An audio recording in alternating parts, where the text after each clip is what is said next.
కాస్త వీడియోలో ఇది కాస్త చూపించండి.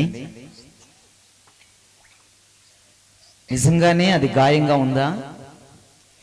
ఇటురా అన్న, ఇటురా.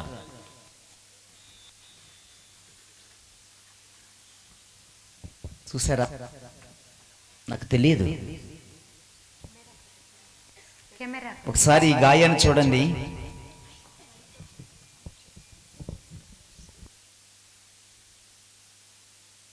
యూట్యూబ్లో అయితే క్లియర్గా కనబడుతుంది, లైవ్లో చూసే వాళ్ళకి.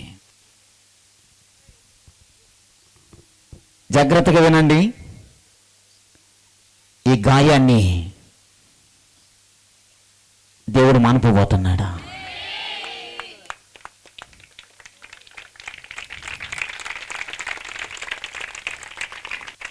ఎన్ని రోజుల నుండి ఉంది ఈ గాయం నీకు?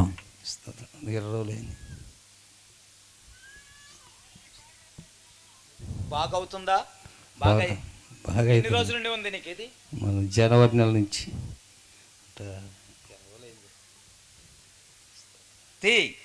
ప్యాంట్ పైకి మొత్తం కాలు మొత్తం చూసారా? మొత్తం అంతా కుళ్ళిపోతా వస్తుంది. మొత్తం చూడండి, చీమ కారుతుంది, అక్కడక్కడ పుండ్లు. దేవుని బిడ్డలారా, మొత్తం కాలు పాదం అంతా పుండ్లే, మొత్తం పుండ్లే. నెక్స్ట్ మరలా ఫిబ్రవరి మనం ఇక్కడికి రాబోతున్నాం. అప్పుడు ఆ పుండు, ఆ గాయమంతా దేవుడు మాన్పు అయిపోతున్నాడు. హల్లెలూయా! ఆ దేవుని పేరిట ప్రార్థిస్తున్నా. పరిశుద్ధుడైన తండ్రి, ప్రేమ కలిగిన యేసయ్య, నా దేవుని పేరిట చెప్పుచున్నాను, ఇది మీరు చేయబోయే కార్యమయ్యా.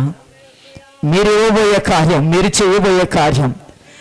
కలవారి శిలువ రక్తమైన స్థలములో కుమ్మరించి, పరిశుద్ధమైన రక్తమైన స్థలములో కుమ్మరించి, పరిపూర్ణమైన స్వస్థతని పెడికి మీరు దయచేయబోతున్నందుకే స్తోత్రాలు.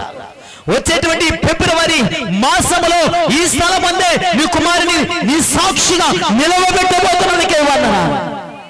యేసు నామములో స్వస్థపరచబడుదువుగాక. ఈ పుల్లన్నీ మానిపోవునుగాక. యేసు నామమున అడుగుచున్నాను తండ్రి.